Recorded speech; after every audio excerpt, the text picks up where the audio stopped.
Joshua and Jane coming from your PBB days. Actually, nagsasurface yung clips nyo, nakikita ko online ha. Where many rooted for you, for your pairing. How was it collaborating again? And what personal or professional growth have you noticed in one another? Naks. Hindi, ano ba?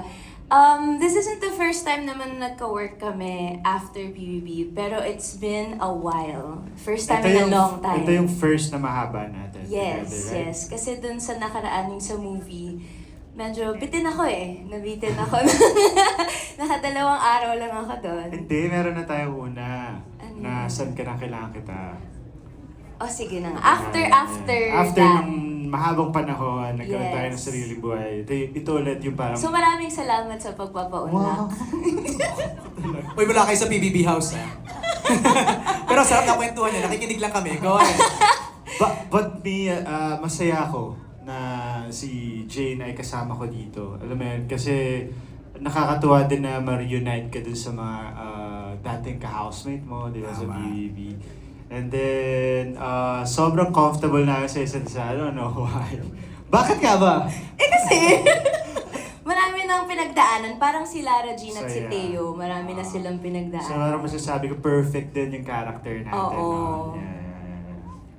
From that PBB tandem to another PBB tandem. Let's go to Jay. Naman! Yes! Jay Woo! and Fiang. Atake! Atake. Ang question ni Chedi is, Ang galing mo dun. How does it feel to step into a major series and share the screen with highly acclaimed performers? And can you talk about what you've learned from working with these actors? And hindi ako kasi kami honestly ni Fiang, una pa lang ang nasa mata na namin is yung mga knowledge na ma-adapt namin working with these veteran actors, kahit sila Direk Manny, sila Direk Jojo. Doon kami nakafocus eh. Siyempre, mas nangingibabaw yung pressure, yung kaba, kasi first time namin mag ganitong klase ng series, ng project. And siguro, hindi na lang kami nagpapatalo sa pressure, sa kaba na na-feel namin. Siguro, mas nakafocus kami sa maa-adapt namin sa project na to, sa matututunan Matututunan namin nyo, after tama. ng gawin tong project na to. Agree. At ikaw, anong masasabi mo? Ganda! Ganda, no? Ako... of course, ito yung first series with JM din, and kasama yung mga veteran actors, actresses. Grabe. Tsaka nung time na nag-storycon pa lang kami, grabe na yung kaba namin dalawa. Kasi nga first, hanggang ngayon na patapos na yung series na to, sobrang grabe pa din yung kaba namin. Kasi, syempre kailangan namin aralin kung ano yung roles namin. Tama? And then, of course, yung mga co-actors naman namin, sobrang generous nila.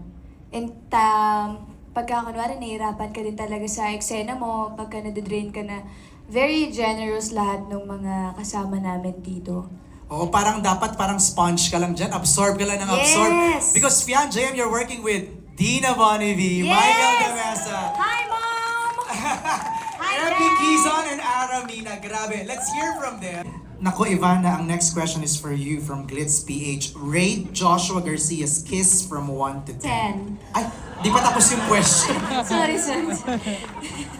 Paldo. Ulit. Gusto mo tapusin kayo? Sige po, Okay. sige. Go ahead. Rate Joshua Garcia's kiss from 1 to 10. 10. Ayan, nag-isip pa. Care to explain? Hindi, kasi nakita nyo, di ba? Siya yung talagang grabe. Talagang ganun lang ako. Tapos siya, ang laki ng bibig niya. Bakit? Tatawa ka. Totoo naman eh. Tapos sabi ko, huy, grabe ka na sumipsip yung bibig mo. Yung lipstick ko nawawala. Tapos, ayun, okay naman. Magaling siya. Did you ask for tips from anybody from the set? Direct Manny. Si Ah. Direct Manny po kasi ang nag-direct nun. Okay. Grabe. Dinirect niya pati kung paano yung paghalik, ganyan. Nakikinig kami. You really need that. It's Yes. choreography, di ba? Siguro it's fair lang that we ask Joshua also. Rate Ivana's kiss from 1 to 10. 9. May room for improvement. Ay! Oh, sige. So next, di ba direct may isa pa? Medyo gag kami dun sa 9, ha? Okay. Kasi hindi ko nabuksan yung bibig ko ng ganun eh. Nagets ko naman. Okay. Okay. Mula kay J of Certified Kapamilya for JM and Fiang, complete the sentence. My love is never gone because...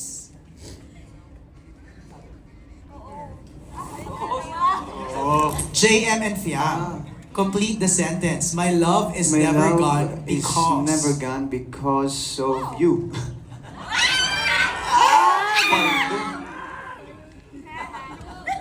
Fiang, ikaw naman. Kaya,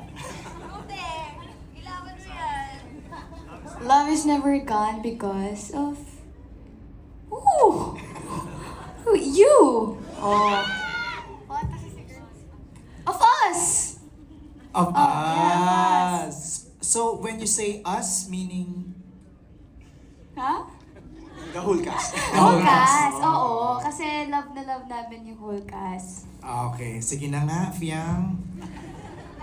For Joshua and Ivana, the teleserye is titled Love is Never Gone. Pero sa iyo ba, ano ang isang bagay or ano-ano ang mga bagay na pwedeng magpasuko sa iyo para maging gone ang love mo sa isang tao?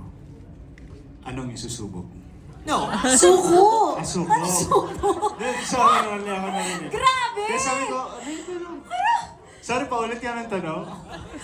Okay, the teleserye is entitled Love is Never Gone. Pero sa iyo ba, ano ang isang bagay or ano-ano ang mga bagay na pwedeng magpasuko sa iyo para maging gone ang love mo sa isang tao? Ano yung mga bagay na pwedeng maging deal breaker? Ako para sa akin, ang cheating, lying, and ang hindi pagmamahal sa pamilya. Okay.